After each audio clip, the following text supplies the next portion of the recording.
Alô, alô, testando o som.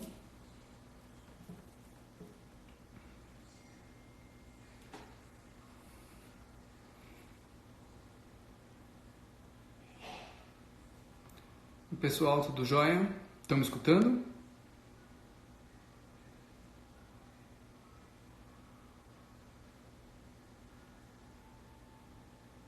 Estão me escutando?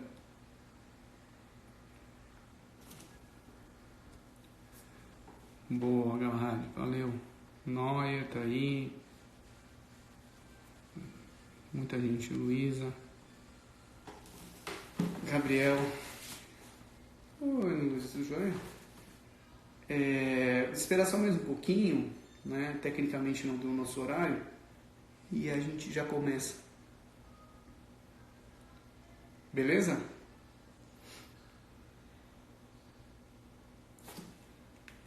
Eu vou tirar o óculos porque, enfim, esse troço reflete, a lente reflete.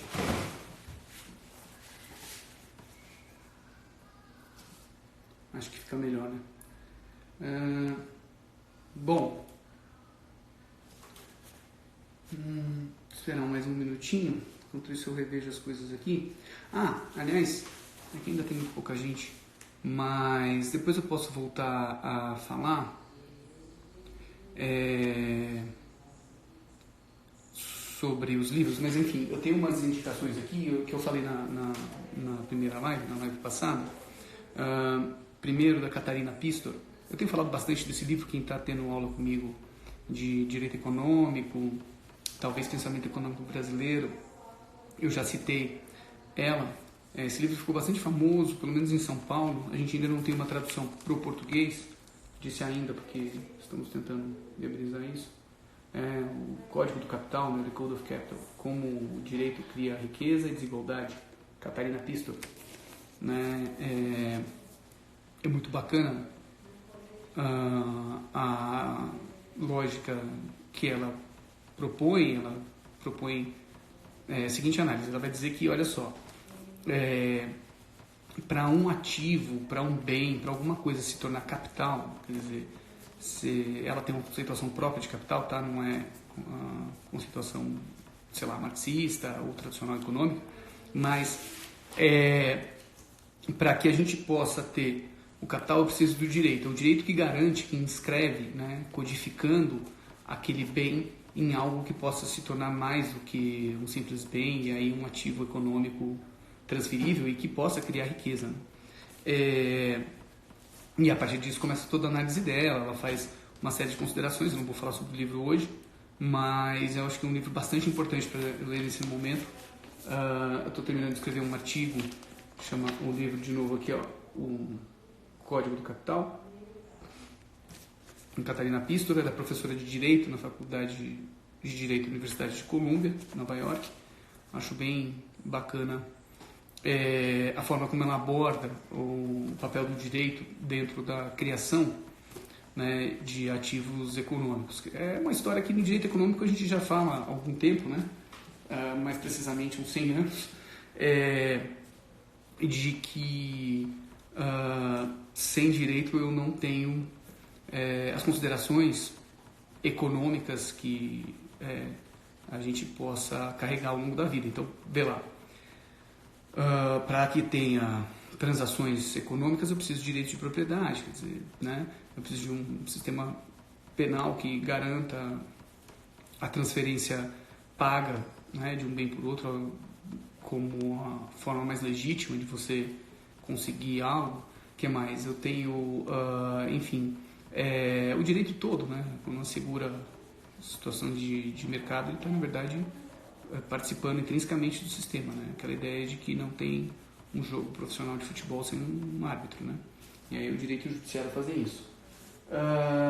E a Catarina Pistor tem essa coisa bacana que ela se propôs. O livro é do ano passado, então é um livro razoavelmente novo.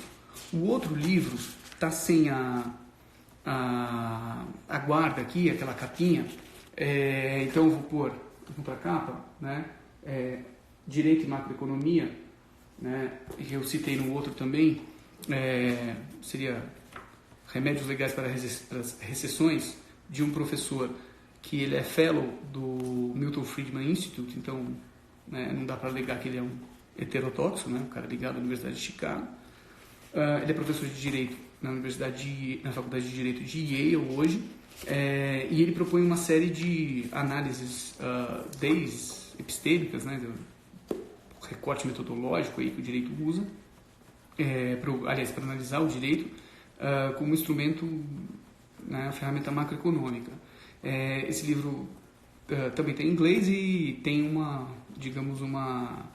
pegada um pouco mais pesada. Então, né, para quem não é da economia, são drogas pesadas. Para quem é da economia, obviamente, né, um livro tranquilo, no final ele vai chamar Direito e Macroeconomia, do Yair Listokin. Eu acho que é assim que fala o nome do moço. Né? O moço mesmo, ele tem, acho que é uns 2 anos mais velho que eu. No final, para quem gosta de economia, né, com gráficos, ele vai ter um apêndice que ele vai mostrar toda a modelagem que ele utilizou no livro. Quer dizer, ele descreve essa modelagem no começo, para você não precisar, né, perder bastante tempo com isso. Né? Ele tenta deixar a coisa mais leve, mas no final tem, né, a parte dita mais pesada. Então fica a dica para para quem é do direito. Infelizmente só estão em inglês ainda, espero que a gente resolva isso em breve, né? Mas enfim, olha só, o outro livro é o seguinte: muita gente, algumas pessoas na real me perguntaram sobre a Marina, né, Bandeira, que está me perguntando qual o nome do autor. Yair Listokin. Eu vou mostrar aqui porque realmente não é muito usual. E eu nem sei se a pronúncia é essa. Conseguiu ver aí? A Catarina Pistor, o outro que eu já tinha falado, né? As pessoas não tinham entrado ainda. O Código do Capital. Esse é incrível. Esse aqui, para quem fala inglês, dá para ler imediatamente. Não precisa ter um conhecimento econômico muito forte. É claro, né? Tem algumas questões de economia, mas eu acho que está bem explicado. E aí, assim, né? Se você tiver algum tempo, que eu imagino que muitas pessoas estejam, você pode procurar, sei lá, um dicionário econômico. Uma das coisas que é incrível na economia e que o direito precisava muito fazer algo igual é a quantidade de informação explicativa de qualidade que você tem, né, pela internet. Então, se você tem dúvidas sobre conceitos, você tem várias páginas, desde páginas de universidade até artigos introdutórios e artigos, obviamente, não introdutórios, que explicam o conceito para você, bem bacana. E isso em português, tem muita tradução, acho que praticamente todas as línguas. É claro que o inglês é dominante nesse aspecto, né? Mas, enfim, eu estava falando também que algumas pessoas me perguntaram: pô, você falou tanto de Keynes, eu não sei nada de keynesianismo. Como eu falei, enfim, eu já parto da proposição keynesiana, né? Então, só para deixar claro que novamente a gente vai seguir nessa linha. Eu vou tentar fazer um paralelo aí na questão da relação de trabalho, mas eu recomendo este livrinho, que na verdade é um ensaio. Ele é bem pequeno, tem traduzido em português, todas de capa a capa, das 160 páginas, né? Dá para ler numa pegada só. Eu estou na releitura, né? Estou usando ele como sumário, de um professor de economia e o melhor biógrafo do Keynes, que é esse cara aqui, ó, Robert Skidelsky, tá? O livro é super bem escrito, a tradução não compromete, pelo menos não comprometeu até aqui, e fala bem da vida do cara, fala das teorias econômicas dele, e enfim, a biografia do Skidelsky, na verdade são 3 volumes, é um troço grande, né? Para quem só quer tomar conhecimento, saber um pouco sobre o Keynes, para além daquilo que tem na internet, tem muita coisa na internet, mas esse livro é bem bacana. Se bobear, você encontra em e-book ou em versões mais, digamos, livres, né? Bom, vamos lá. Falando o que interessa hoje, eu me prometi que eu ia fazer uma live mais curta, né? Para tentar dialogar mais com vocês, enfim, e inclusive, né, tentar polemizar alguma coisa se vocês quiserem. Para quem não me conhece, eu sou Rodrigo Salgado, sou professor de Direito Econômico e Economia Política na Faculdade de Direito da Universidade Mackenzie, sou advogado também. Claro, Bia, a câmera invertida não permite. Mas depois eu mando as fotos, pode deixar. Eu posto no Instagram aí as capas para vocês. Inclusive, acho que eu já postei isso. Não postei a do Skidelski, os outros eu já postei todos. Mas enfim, eu sou o professor Rodrigo Salgado, sou advogado, professor de Direito Econômico no Mackenzie, né? Enfim, a minha ideia não é tratar de economia, mas falar um pouquinho sobre a inter-relação entre direito e economia, né? O papo de hoje é sobre... antes disso, agradecer de novo ao portal Disparada, né? Algumas pessoas me perguntaram se eu tinha gravado a live para colocar no IGTV.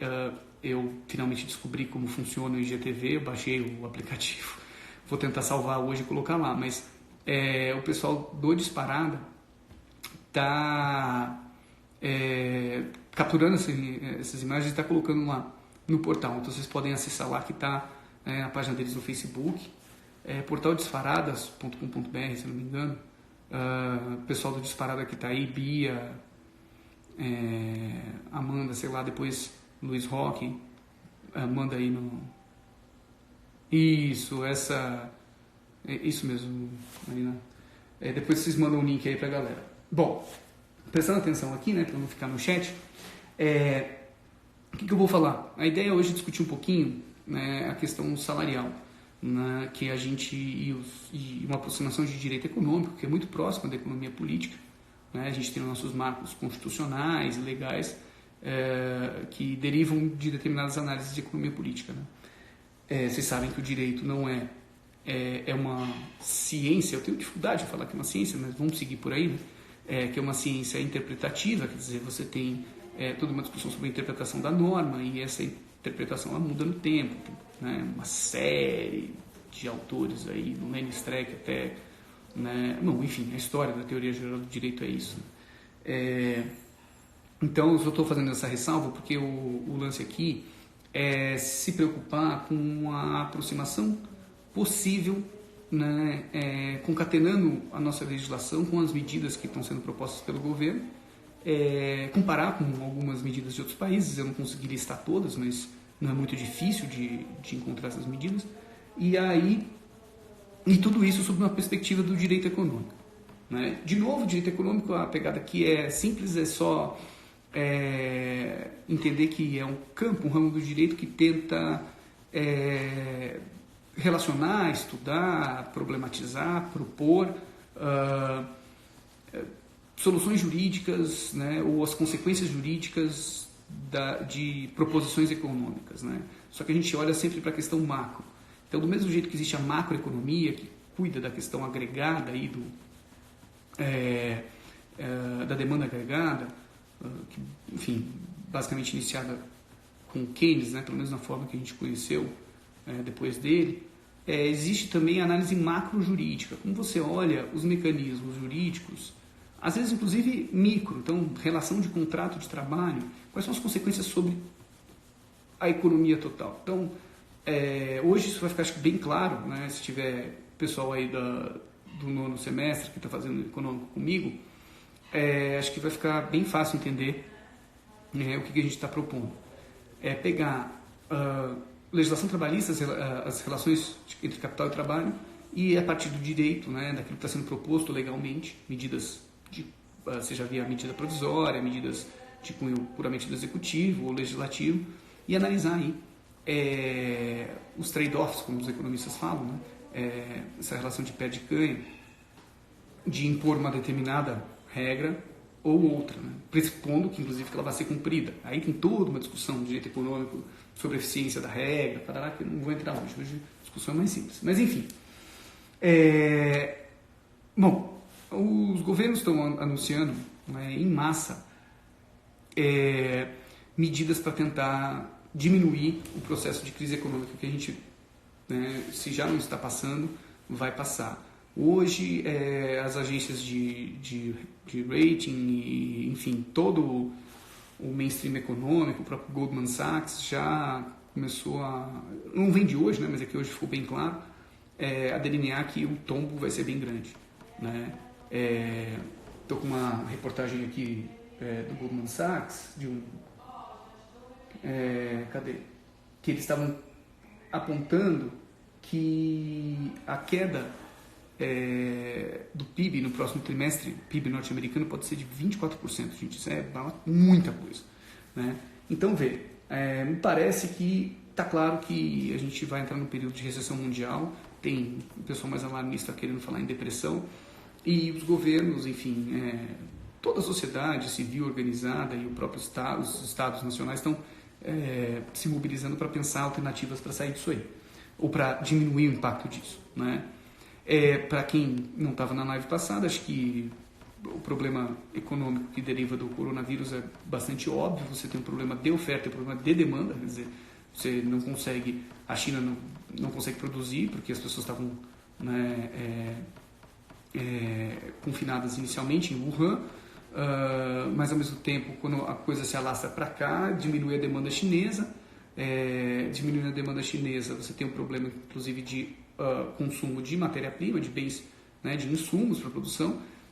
Então veja, o circuito de consumo global, as cadeias, né, produtivas de valor, elas todas diminuíram de forma muito forte, né? Criou uma situação um pouco inédita, assim. Pessoal, se eu não me engano, acho que foi do Goldman Sachs, estavam comentando e chegou um comentário deles até um grupo de WhatsApp que eu participo, e as pessoas estão mirando para 2008 e 2009, mas talvez a crise seja uma crise parecida com 2001, né, com o atentado do Talibã, né, as Torres Gêmeas, que você teve uma paralisação econômica global repentina e depois as coisas começaram a se acertar. Eu não tenho nem estofo, nem pretensão de aprofundar essa discussão, mas eu tenho um feeling que a coisa é um pouco diferente. Assim, a lógica é a mesma, certo? Mas parece que o problema é um pouco mais sério, até pelo nível de interligação das cadeias de comércio internacional. Então, hoje, né, eu acho que possivelmente não tem um aparelho eletrônico que seja feito inteiro no mesmo país. Né? Nem a China conseguiu internalizar toda a produção de aparelhos celulares. As telas, por exemplo, a gente sabe que muitas são feitas na Coreia do Sul, na Alemanha, quer dizer, é muito global hoje, então isso piora bastante o quadro. Mas enfim, passando para o nosso tópico, então é exatamente isso o problema, né? Não era tão globalizado. Mas veja, passando para o nosso tópico, a gente vai olhar aqui, primeiro, o que significa para o direito econômico a legislação trabalhista. A gente, uma economia de mercado, parte de uma relação entre oferta e demanda. Né? A relação capital-trabalho é uma relação dentro dessa lógica, né? E é ela que a gente analisa do ponto de vista macro quando eu quero debater legislação trabalhista. O que isso significa na prática? Né? O trabalho humano, né, no caso da legislação trabalhista, né, que a gente está olhando para ela, ele gera riqueza, aquilo que em economia política a gente chama de excedente econômico, aquilo que excedeu a produção. Então, você tem os custos de produção, você tem todos os custos para produzir alguma coisa, no final das contas você simplesmente tem o resultado, que é o produto, né? Você vende, tem um lucro e, enfim, isso faz parte aí da geração de excedente econômico. A legislação trabalhista ela tem a característica de definir quem fica mais com esse excedente na relação capital-trabalho. Então, veja, se você tem uma legislação mais intervencionista, o que termina acontecendo é que você está transferindo, ou seja, o Estado vai lá, né, e define que o trabalhador tem mais direitos, você está capturando essa riqueza gerada pela empresa, pela firma, né, e transferindo para o trabalhador. Né? Que é o sonho, acho que a maioria das pessoas aqui de alguma forma estão nessa lógica, né? O sonho dos trabalhadores é ganhar mais salário, né? Só que tem um problema, Quanto mais você empurra a legislação para garantir direitos para o trabalhador, mais você onera a produção e menos interessante fica, na lógica capitalista, o empreendedor abrir o seu negócio e mobilizar capital, né? Os custos de produção ficam muito caros. Boa parte das reformas que vem aí desde o governo Temer tem essa pegada de você diminuir os custos da oferta. Então você mexe na legislação trabalhista, você torna o custo do trabalhador para o empregador menor, né? O que quem defende esse tipo de medida aponta? Quando você faz isso, você permite um ganho maior de riqueza para a empresa, para o empresário e para toda a cadeia atrás dela, né? Bom lembrar, você tem sistema financeiro, tem outras coisas envolvidas aí, e isso diminui os custos, logo aumenta a rentabilidade da empresa, o que poderia, até em um determinado momento, garantir maior empregabilidade, gerar mais emprego. Veja, tem uma discussão muito grande na economia sobre isso, tem a famosa curva de Marshall, quando o aumento do salário gera desemprego, quer dizer, quando que o pleno emprego vira um problema, né? Que pleno emprego é aquela situação onde toda a economia, população em idade econômica estaria virtualmente empregada, assim, teria 5% de desemprego ou menos, que seria só aquela quantidade de pessoas que está em transição de um emprego para outro. Né? Enfim, o que os liberais dizem, o que o pensamento liberal basicamente propõe, liberal ortodoxo, claro, né? Quando eu falo liberal estou fazendo uma síntese muito rasa, mas enfim, é o que dá para fazer agora, que se você captura muita riqueza gerada no ambiente de trabalho e transfere ela para o trabalhador, você desestimula a produção. Né? Tem um fator aí também, que é um fator que o Keynes vai bater muito forte, que é quando isso ignorando essa questão, mas quando você tem um problema de que o mercado financeiro está dando mais rentabilidade que a economia real, aí é óbvio, essa é uma decisão, eu falo para o pessoal, os alunos de economia política, né? A tendência é que você pegue o seu dinheiro e coloque no sistema financeiro ao invés de colocar no mercado de trabalho. Né? Garantindo o fluxo de riqueza, então, de excedente econômico para as empresas, o pensamento de mercado vai defender. Você garante uma maior dinâmica na relação entre capital e trabalho, absorve mais excedente e propicia mais empreendimentos, mais geração de emprego. Né?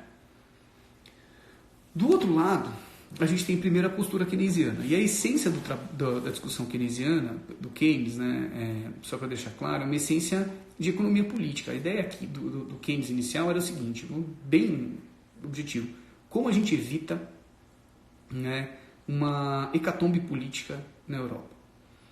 Quem conhece um pouquinho da história do Keynes sabe, ele começa muito novo sua carreira, né, profissional, e ele participa como servidor público inglês da elaboração do Tratado de Versalhes. Né? Para quem não lembra, foi o Tratado de Paz entre a Alemanha, França e Inglaterra. E a França e a Inglaterra queriam, e conseguiram isso no tratado, que a Alemanha pagasse todo o custo de guerra dela, da própria Alemanha, claro, que teria que pagar, mais as reparações da França e da Inglaterra. E o Keynes tentou fazer uma proposta mediada, convencer os ingleses, né, de fazer uma proposta mediada de indenizar a Bélgica, principalmente porque a Bélgica foi o campo de batalha, né, ali a região da Bélgica, acho que a França também, não indenizar a Inglaterra e fazer um sistema de pagamentos que não enforcasse a Alemanha. Pois bem, obviamente a Inglaterra não topou, né, morreu muita gente, foi a guerra que mais morreu gente na Europa até então. O Keynes muito novo, ele perde a discussão, então ele pede demissão, sai do espaço dele, vai do Tratado de Versalhes e vai escrever as consequências econômicas da paz, que ele basicamente vai dizer o seguinte: se vocês fizerem isso que vocês estão querendo fazer com a Alemanha, vai ter uma guerra de vingança. Né? E aí quando teve a guerra de vingança, a Segunda Guerra Mundial, ele começou a ser um pouco mais ouvido, depois se tornou popstar que virou. Enfim, para ele é o seguinte: a manutenção do plano de emprego é fundamental, né? Porque você mantém a cadeia de consumo funcionando. Se você tem uma oferta de produtos em massa, se você tem um sistema de produção em massa, você tem que ter um processo de consumo em massa. Né? O problema monetário é o problema zero, o problema empregatício e de dinheiro é um problema zero para a maioria absoluta das pessoas. Então, se as pessoas não têm emprego, elas começam a ficar insatisfeitas. Aí tem uma série de derivações, a discussão sobre o mercado financeiro, por que a taxa de juros tem que ficar mais baixa para poder permitir que o capital vá para o setor produtivo e não fique no mercado financeiro. Mas, no fundo, o que ele está querendo evitar é que as pessoas comecem a aceitar discursos mais fáceis, como o discurso fascista, como o discurso nazista. Né? A preocupação dele toda é essa. E ele vai dizer o seguinte, eu preciso que a economia real se mantenha mais interessante para o capital do que o sistema financeiro. O que significa, para as relações de trabalho, eu tenho que garantir que eu tenha, de um lado, rentabilidade para a iniciativa privada e, de outro, garantias para o trabalhador. O que nos leva à segunda questão, que é mais importante que Keynes nesse momento, que é o Fordismo. Quem já fez infraestrutura comigo, a gente discute bastante o Fordismo. A lógica aqui é bem simples. Veja, o termo vem do Henry Ford, que está longe de ser uma pessoa progressista, né? O Ford, inclusive, pessoa apoiadora do nazismo. Mas quando ele decide aumentar o salário do seu trabalhador, ele está fazendo isso por um motivo muito simples. Ele monta o carro, né? Carro, bem de consumo mais caro que a gente tem disponível aqui na época, né? No começo do século XX. Bem de consumo durável. Se eu pagar mal meus funcionários, ninguém vai ter dinheiro para comprar, nem meus funcionários vão ter dinheiro para comprar um carro. Então eu tenho que aumentar a transferência de riqueza para o trabalhador. E aumenta os salários, ele acha que dobra o valor da hora trabalhada. Isso é copiado por outras montadoras, por todo o setor da indústria da região. Isso vai se tornando lentamente por causa de uma política empresarial. Junto com essa política vem aquilo que a gente chama de salário indireto. Então, plano de saúde, assistência médica, pensão, tudo isso para garantir aquilo que a gente chama de poder de consumo. Né? A renda, o salário indireto, ele libera recursos do trabalhador para consumir outros bens. Então, aquele dinheiro que você gastaria com o seu plano de saúde, se o seu empregador paga uma parte, sobra mais dinheiro para você consumir. Não necessariamente as coisas que o seu empregador faz, mas faz girar a roda. Se todo mundo fizer isso, todas as empresas fizerem isso, libera mais dinheiro para o consumo. Né? O lance é que, com o tempo, especialmente depois da Segunda Guerra Mundial, o Fordismo ele vai ser muito absorvido. Começa bem antes, tá? Na Grande Depressão, você já vai ver isso, mas isso se torna uma política useira e vezeira aí nos países industrializados depois da Segunda Guerra Mundial, é que a gente vai adotar o sistema fordista para o Estado. Então, veja, a garantia de direitos sociais, como direito à saúde, educação, transporte, etc., ele tem um viés de direitos humanos, claro, né? Mas ele tem um viés óbvio de aquilo que a gente chama da renda indireta para o trabalhador.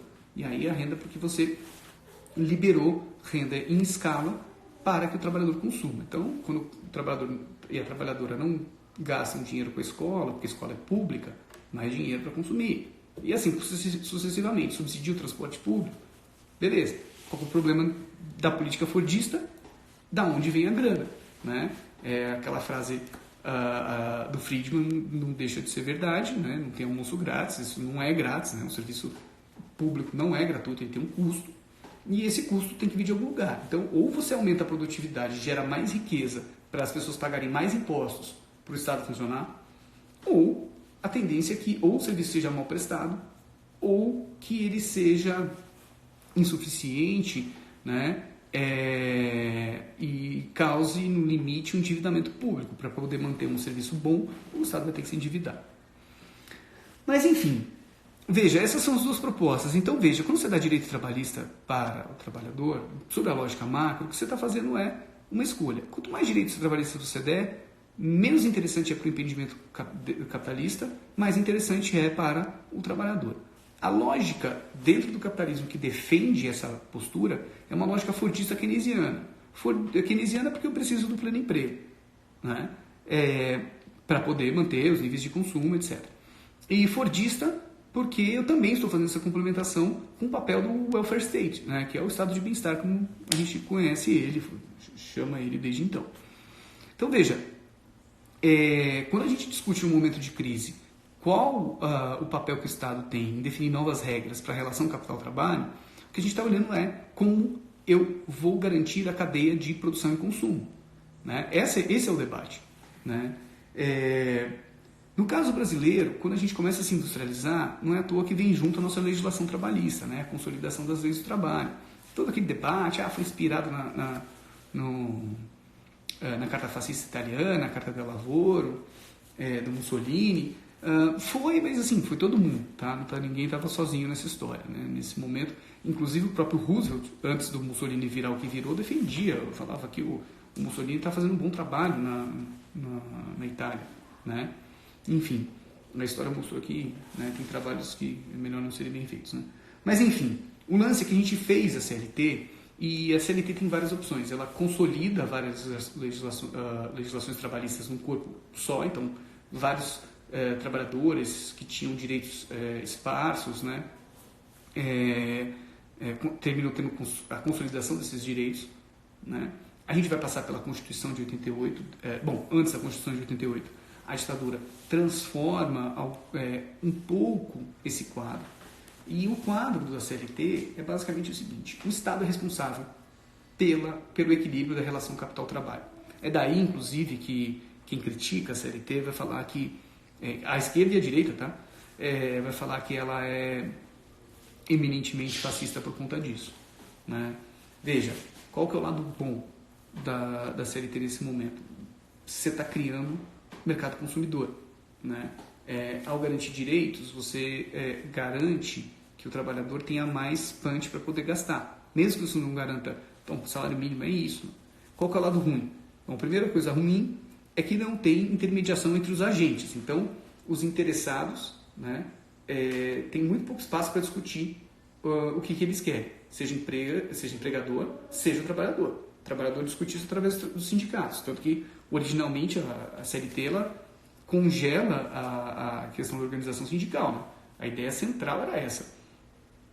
Para ter sindicato tinha que ter carta de autorização, e até hoje, talvez a coisa que permaneça, né, em relação aos sindicatos desse momento histórico seja a unicidade sindical, quer dizer, por região, por local, eu só posso ter um sindicato representante desses trabalhadores. Se você pegar o modelo americano, por exemplo, você pode ter N sindicatos. Por quê? Porque os sindicatos discutem com os empregadores, né, os acordos coletivos e os contratos de trabalho.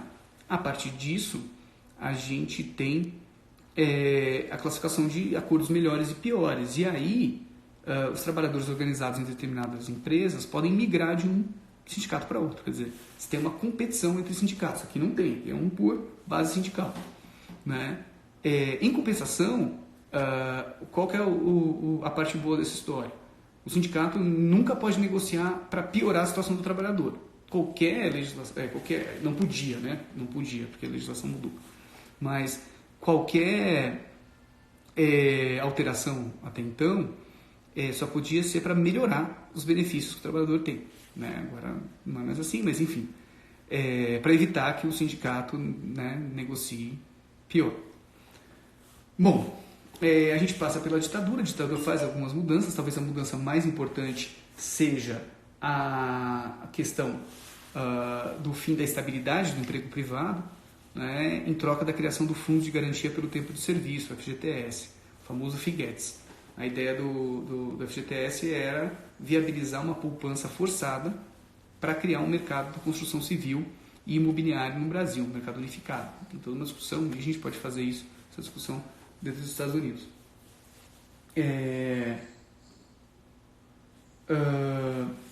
Enfim, a partir dessa discussão, a gente chega na Constituição de 88. A Constituição de 88 não só mantém uma série de direitos, como coloca dentro dela, né,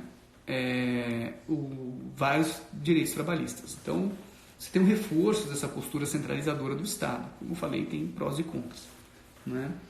E aí a gente chega até a nossa reforma trabalhista, né? Ela parte de uma tese liberal, aquela tese que eu coloquei no começo, de que eu preciso desonerar a folha de pagamento no momento de crise e desemprego para poder contratar mais, né? Tem um monte de meme na internet que sacaneia isso, mas tem uma lógica que não é uma lógica idiota por trás, às vezes ela é colocada de forma idiota, mas é que é isso, muito encargo, né, desestimula a contratação de pessoas, né? Enfim, a parte ruim da reforma trabalhista, da flexibilização de direitos, retirada de direitos, é que ela, bom, para além de ser direitos que a gente está perdendo, né, que já é ruim em si, né, eu sou da tese que a gente tem que ganhar direitos.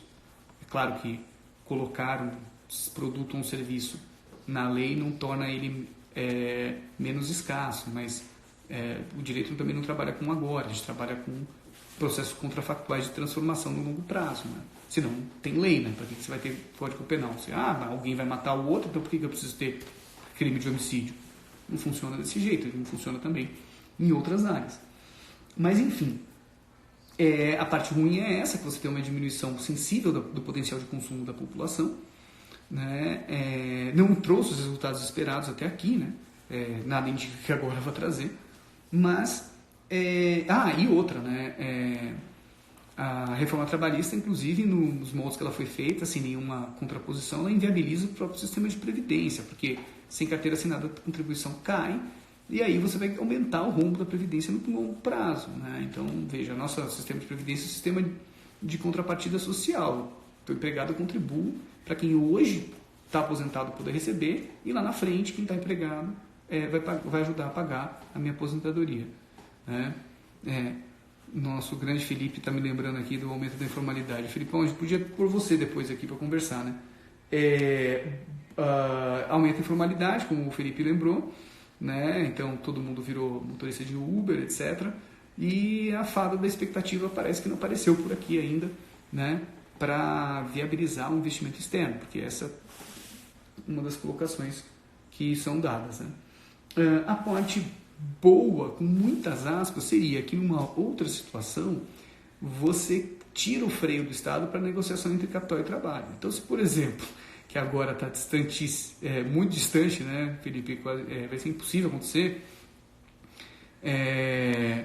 mas o que vai acontecer o que aconteceria em algum momento é que o sindicato teria muito mais pressão para uma situação de pleno emprego, onde tem mais demanda por trabalho do que oferta de trabalhador, né, de gente para ser empregado, aumentar o potencial de aumento de direitos aí, para o trabalhador. Mas enfim, né, digamos que não é bem a prática da atual conjuntura. Quais são as medidas do governo, né? Para além da questão do Conselho Monetário Nacional, que está tentando dar liquidez para o sistema, o governo anunciou, até a hora que eu escrevi isso aqui, tá? Não sei se já mudou, 167 bilhões de reais, né, para gastar diretamente na relação capital-trabalho. De qual forma? Né? R$200 para os autônomos por 3 meses, né, que, enfim, para aqueles que não têm renda comprovada, receber durante 3 meses R$200. A ampliação do Bolsa Família, acabou de sair, parece que teve um corte de 160, não sei quantas mil, não acho que não foram 160 mil, foram menos. Mas enfim, de muitas bolsas, depois vocês podem confirmar aí, nesse momento é gravíssimo. A permissão para redução de carga de trabalho com redução na carga salarial. Então, se até no limite de um salário mínimo, a pessoa pode ter a jornada de trabalho reduzida, com a redução proporcional do salário, respeitando o valor de hora da hora de trabalho dele. Então, se o cara ganhava 2.000 trabalhando 40 horas, né, começa a trabalhar 20, pode ganhar 1.000. Né? Que mais? A ideia de usar a parcela do seguro-desemprego para complementar a renda, isso não está claro como vai ser, né? Para quem tiver diminuição salarial, quer dizer, o Estado vai compensar essa perda, né? Aumentar o saque do FGTS, que a gente já falou aqui, né? Transferência do PIS/PASEP, que está inativo, né? Aquele fundo para que os trabalhadores e trabalhadoras que ganham até um salário possam sacar anualmente, ser transferido para o FGTS, para novos saques do FGTS. E no caso de ser diagnosticado com coronavírus, né, Covid-19, 15 dias de afastamento pagos pelo INSS. Né? A gente já vai voltar como diz, nas consequências aqui do Brasil, e se tá bom. Eu queria, antes disso, só mostrar algumas coisas que os outros países estão fazendo. A Espanha liberou 200 bilhões de euros, né? Ao todo parece que o projeto é de ser 20% do PIB do país, para garantir, de um lado, metade disso vai para garantir liquidez das empresas. O Brasil também fez isso. Quer dizer, se a empresa não tem grana para pagar suas obrigações, o governo vai emprestar, né? Quanto for necessário, não tem teto, né? Isso é uma característica dos países europeus, inclusive, nessas medidas, né? São 100 bilhões de euros, crédito ilimitado para empresas manterem suas atividades, né? No caso dos trabalhadores, possibilidade de renegociação de carga horária com redução salarial também, mas em contrapartida, o Estado garante o pagamento da conta de luz, água, telefone e todos os outros serviços básicos para aqueles que não tiverem condição de manter o seu pagamento. Então, basicamente, o Estado está entrando como um garantidor aí, né, de última instância nas duas pontas. É aquela lógica fordista, eu vou garantir, agora, fordismo de guerra, né? Eu vou garantir você com as suas contas, se você não puder pagar, para você usar esse dinheiro para você gastar. Né? E de outro lado, eu vou garantir o funcionamento das empresas para elas continuarem podendo te empregar. Né? Na Alemanha, vai congelar menos, vai gastar menos do que a Espanha proporcionalmente ao PIB, vai ser só 15%, mas a bagatela de 550 bilhões de euros estão separados pelo governo. Bom, o governo alemão diz que vai gastar, né? Eu preciso confiar nessa informação, com as medidas anticrise. Né?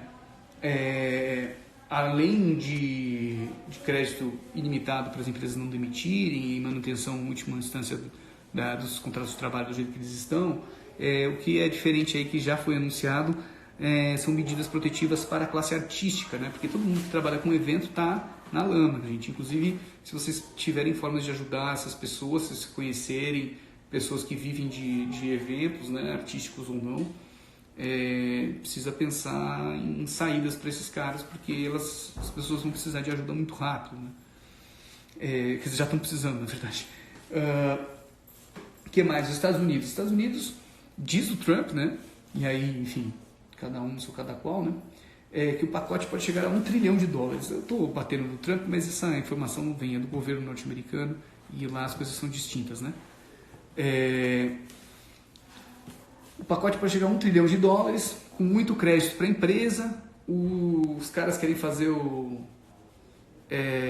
helicopter money, né? O dinheiro de helicóptero, que os economistas chamam, que é simplesmente dar dinheiro para as pessoas. Os caras querem pôr, tá a discussão de valor aí, mandar cheque para as famílias. A ideia é que fosse $1.000 por família, acho que por mês, se não me engano, para elas consumirem.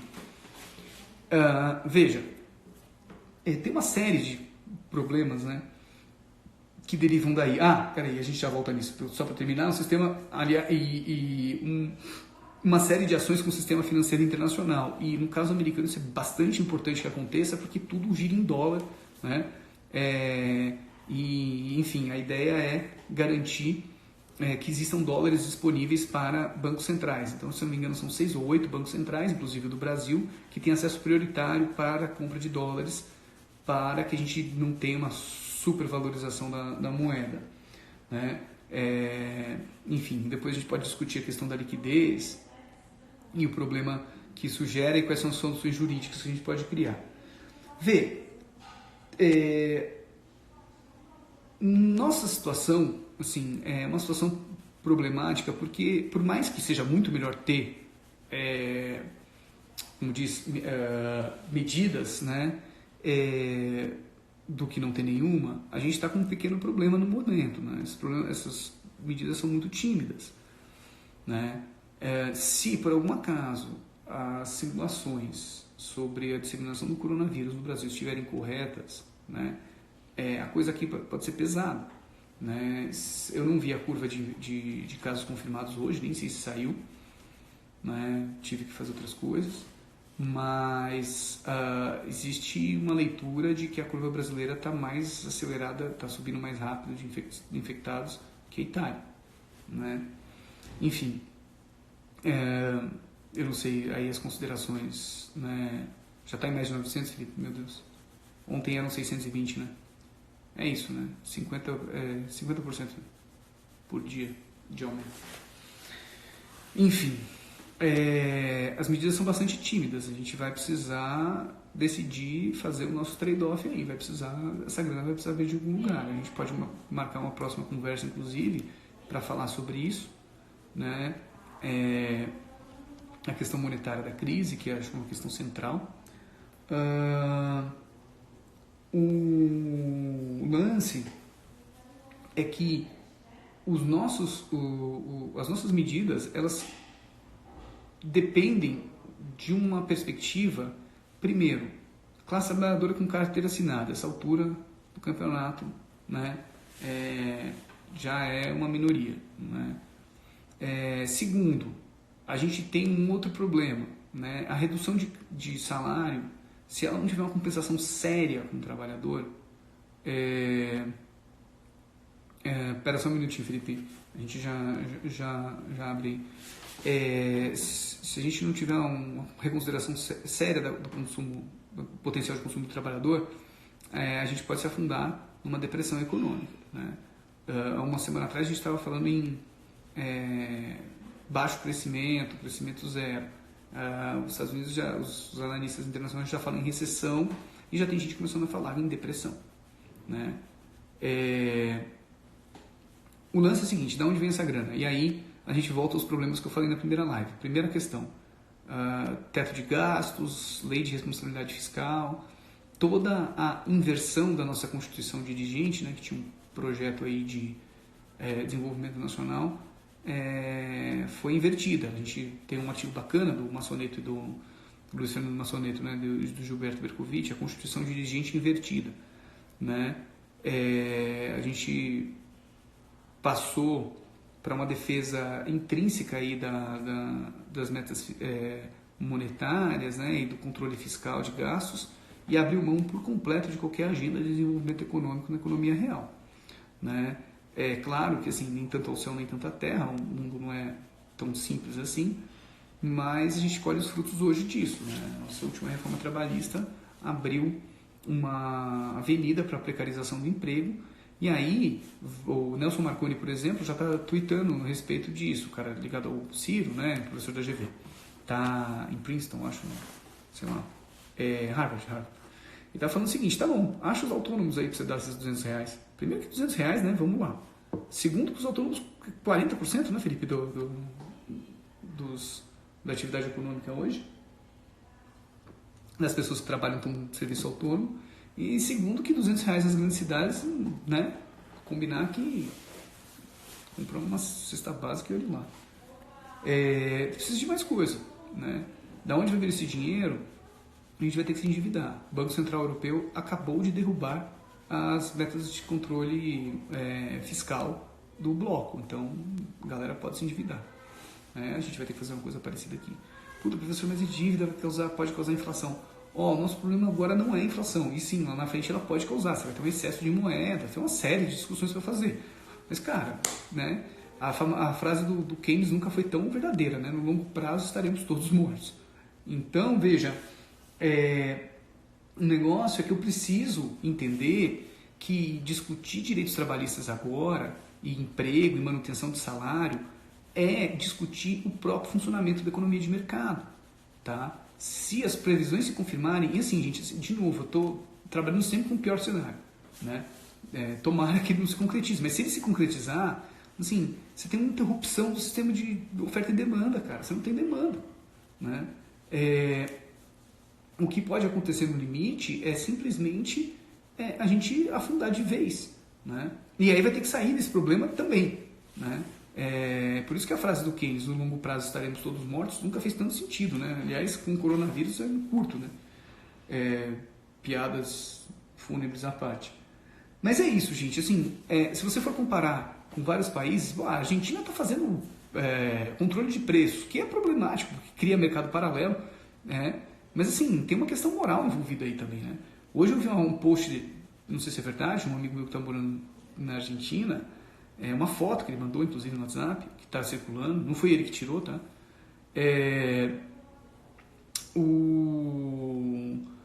Mostrando que assim, o preço de um pote de álcool em gel era, sei lá, 80 pesos e se você quisesse levar dois era 500 pesos, né? Exatamente para que as pessoas não comprassem dois ao mesmo tempo. Isso não sei se é verdade, enfim, se for uma medida isolada, mas não dá para contar com a boa vontade das pessoas nesse momento, né? A lógica do capitalismo não é bem essa. Então, assim, controle de preço pode ser problemático, mas pode ser que seja uma saída para produtos específicos no Brasil, né? O estado de Nova York, acho que da Califórnia estava discutindo, não sei se já fez, o estado de Nova York com certeza já fez, proibiu o despejo por falta de pagamento de aluguel, não pode despejar, né?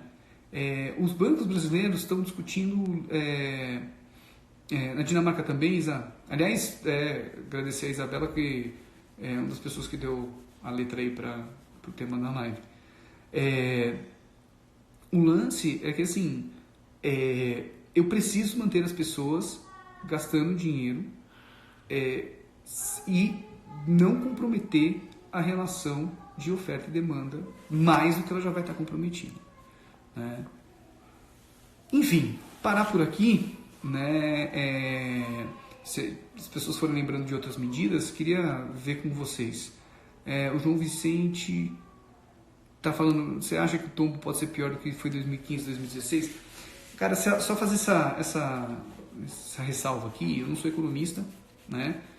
Então eu trabalho com economista, com análise de economistas. Pega um monte de gente fazendo isso, né? Economistas de esquerda, de direita, para cima, para baixo, tá todo mundo trabalhando bastante, né? Eu pego essas análises e acho, assim, eu tenho minha visão de mundo, eu tenho uma visão de mundo, né? Eu acho que a eficiência econômica ela tem limites em relação ao bem-estar humano, né? Tenho isso como um princípio. Professor, mas a economia não funciona assim. Então, mas a minha existência funciona assim, analisar a economia. Se dá para falar que vai ser pior que 2015 e 2016, cara, assim, as pessoas estão falando que o PIB negativo pode chegar a 5% nos Estados Unidos no trimestre, né? O Brasil já falou que o PIB vai crescer 0,02, que é uma maldade, né? Você quer falar que o PIB vai crescer. 0,02 não é nada, né? Se eu te der 2 centavos, acho que não resolve o seu problema financeiro, né? Então, assim, veja, tudo indica que esse choque inicial, sim. O quanto ele vai durar e o quão profundo vai ser a recessão, cara, quem falar que tem certeza está mentindo. Não dá para saber, a gente não chegou nem no pico da contaminação, né, no Brasil. Você tem a África inteira ainda, que a gente não tem ideia como esteja, porque simplesmente não existe exame, né?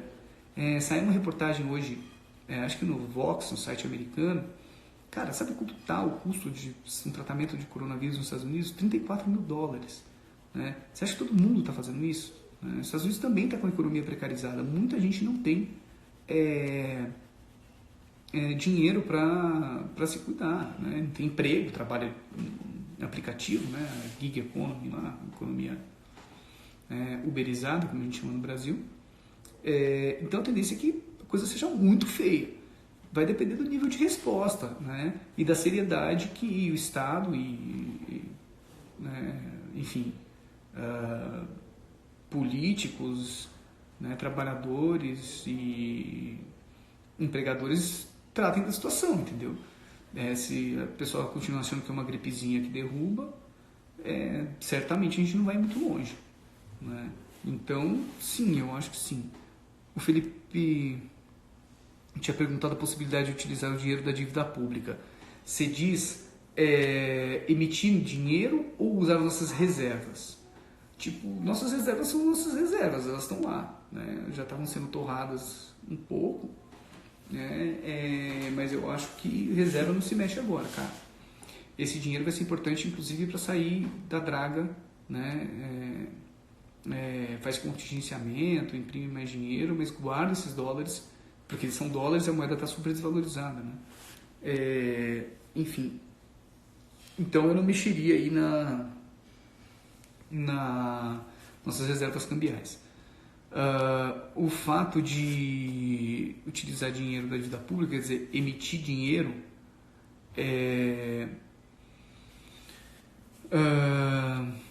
sim, o dinheiro que vai para os juros da dívida, ok. Então, veja, você teria que declarar moratória.